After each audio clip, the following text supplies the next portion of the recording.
It's a busy Monday in the NFL. We're going to cover it all here on Verts. My name is Harrison Graham. Some bad Nick Bosa injury news that will hit momentarily.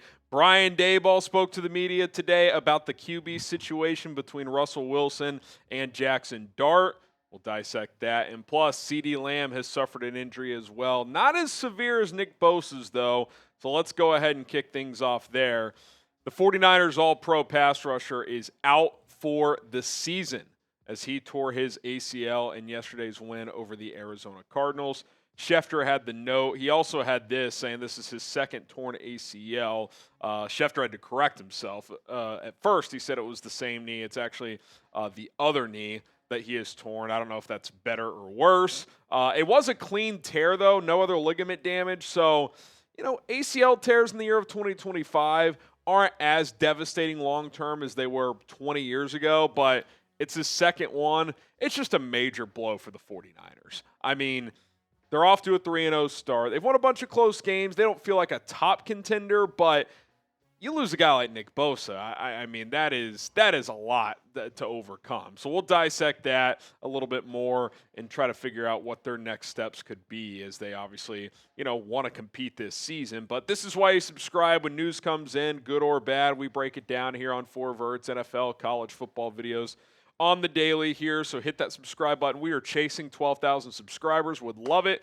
if we got there by the end of September. Help us out. Tell a friend. Daily content. We'll have some, Monday Night Football reaction tonight as well. Lions, Ravens. It's going to be a good one, so we'll see you guys tonight also. Okay, number one, there's no replacing Nick Bosa.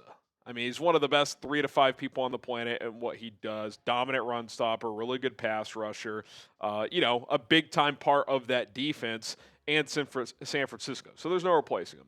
Here's the good news. Number one, Bryce Huff, trading for him to reunite him with Robert Saleh has been a good move. He has played well so far for San Francisco, so that's been a positive. And rookie Mykel Williams is starting to come on. He's flashed the last couple of weeks. So I think those two guys you actually feel pretty good about. The problem is the depth. You have Yetur Gross-Matos. He's just okay, has chronic knee issues, so he's obviously on a snap count at all times. You probably, if they're going to be a true contender, they're probably going to have to add somebody, whether that's adding just a good rotation piece, whether that's making a big trade at the deadline. Would a guy like Trey Hendrickson free back up if the Bengals just plummeted over the next few weeks? We'll have to wait and see. But San Francisco's been aggressive in the past in the middle of these seasons. Now, they were not super aggressive this offseason. They kind of shedded some money, but they do have a lot of cap space. So, if they get to the deadline, they're 5-2, 6-2. Would they make a splash? I think that's certainly a possibility. But they'll probably just gauge it based on truly how close they think they are to being a major contender. Because right now they feel like a playoff team, even with Nick Bosa, but not a top flight contender. And without Bosa, they're gonna take a hit. So the next few weeks will probably dictate whether or not they get aggressive over the next month or so. All right, let's get to the Giants QB situation. Is it time for Jaxson Dart? I pre-scripted some of this thinking that Brian Daboll was going to go to the podium today and announce that they're making a change. He says they're evaluating everything and was non-committal on who would start next week, Russell Wilson or Jaxson Dart. Now, I kind of think they're turning a corner in terms of making the decision to go to Dart, because if they weren't, it would seem more likely that he would come out and say that Russell Wilson's our starting quarterback, because that's what he did after week 1. Remember, he said, Russ is our quarterback. Didn't do that today.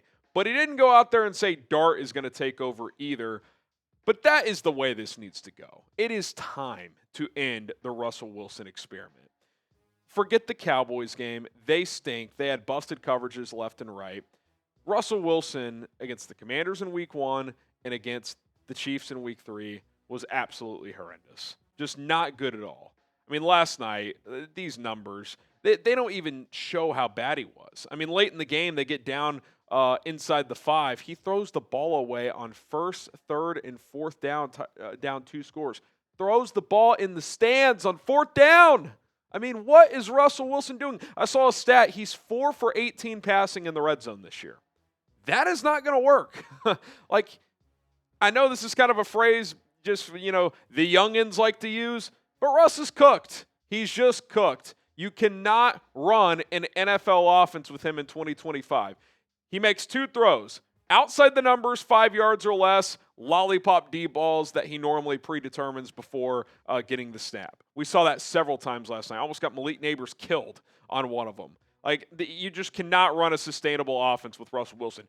Every once in a while, does it work? Because a couple of those lollipops are caught, and maybe you face the right defense that doesn't play too deep against it. You play too deep against Russell Wilson, it's just a bunch of dinking and dunking 4-yard completions because he can't attack the middle of the field. Can't see over the line of scrimmage. Can't move like he used to. He's just not a startable quarterback in the NFL in the year of 2025. That is the bottom line. So why not turn the page to Jaxson Dart? And I said this last night in the postgame show. If for some reason Dart is nowhere close to being ready, then play Jameis Winston, because I firmly believe he would give you a better chance to compete than Russell Wilson would at this point in time. Obviously, I would turn to Jaxson Dart, but in that scenario, I still wouldn't play Russ. I would play Jameis, but we've heard great things out of New York about Dart. Even if he's not quite fully ready, just get him out there, get the reps. Let's get this process started, because guess what? The only thing that matters the rest of the way is Jaxson Dart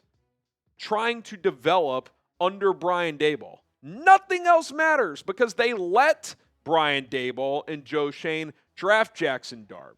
Because you could firmly say they deserve to be fired, but once they drafted him, you have to see it through. So if you're Brian Daboll, start this process. Give yourself as many snaps, as many games to prove to owner John Mara, hey, this guy can grow under my tutelage. Give us time to develop this quarterback. You got to play him this week, and you got to play him now. And by the way, I'll just add this as well. I would cut Russell Wilson if you make this move. Make Jameis the backup. Cut Russ loose. If a team like the Bengals want to sign him, if they get desperate or someone else, have at it. You don't need Russell Wilson in the building. I mean, it just does not make sense. Free up a roster spot and go get someone else. Is Russell Wilson's career over? I think if he gets benched here, it's very possible he's made his last start in the NFL. I really do. Type Y for yes. Type in for no. Let me know what you guys think. All right, today's show is sponsored by PrizePicks. We appreciate PrizePicks for sponsoring today's show, the best daily fantasy sports app in North America. You and I make decisions every day, but on PrizePicks, being right can get you paid. Don't miss any of the action this season on PrizePicks, where it's good to be right. It's great to have football back. We got a game tonight, which I'm fired up about. Got a 4-player lineup cooked up for Monday Night Football. Definitely excited about that. I got Derrick Henry to find the end zone, more than half a rushing or receiving touchdown. A little goblin play there. That's easier to hit. Jahmyr Gibbs give me more on 55.5 rushing yards. I took a demon pick. These are tougher to hit. More than half a touchdown for Amon-Ra St. Brown. I like him to find the end zone. And then Tyler Loop, another goblin pick. To make at least one field goal on that one. $20 entry to win $130 on that 4-player lineup. The way you play PrizePicks is simple. That was just an example of it. You pick more or less on stat projections for as little as 2-player lineups all the way up to 6-player lineups. Certain lineups you can win up to 2,000 times your money on PrizePicks. Check it out today. Download the PrizePicks app right now. Use our code CLNS to get $50 in lineups after you play your first $5 lineup. That is code CLNS to get $50 in lineups after you play your first $5 lineup. PrizePicks, it's good to be right. All right, CeeDee Lamb injury update here, as he left yesterday's game against the Chicago Bears with an ankle injury. It didn't seem severe. It kind of felt like just a standard ankle sprain. He tried to come back in, ran one route, then limped to the sideline.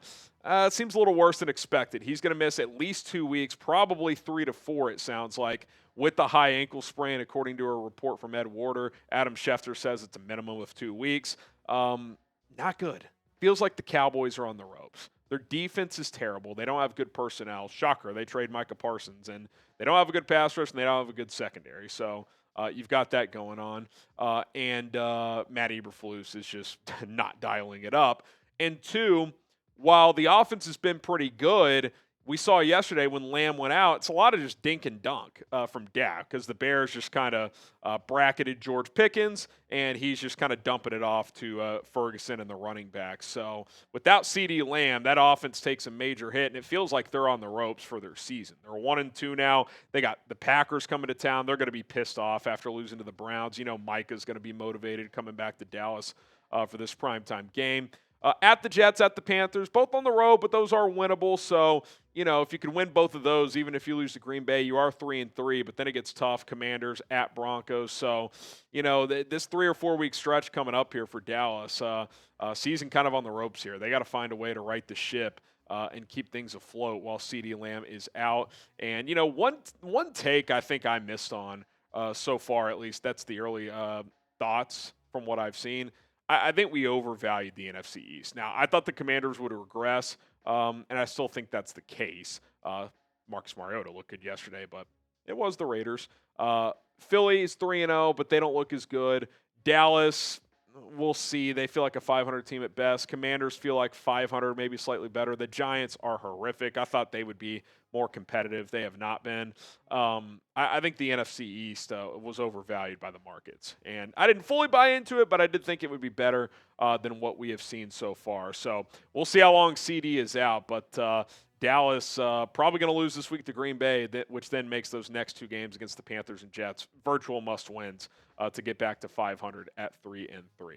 All right, guys, thanks to everybody for tuning in to today's episode of For Verts. We will continue to pump out content for you guys. Later this week, maybe tomorrow, we'll have a college football hot seat video. 5 coaches who are on the hot seat early in the season, some high-profile names to keep an eye on. And, of course, tonight we will have Monday Night Football reaction. Lions-Ravens. I can't wait. A pair of 1-1 teams who have Super Bowl aspirations. So we'll break that down for you guys as well. My name is Harrison Graham. Hit that subscribe button. We will see you tonight.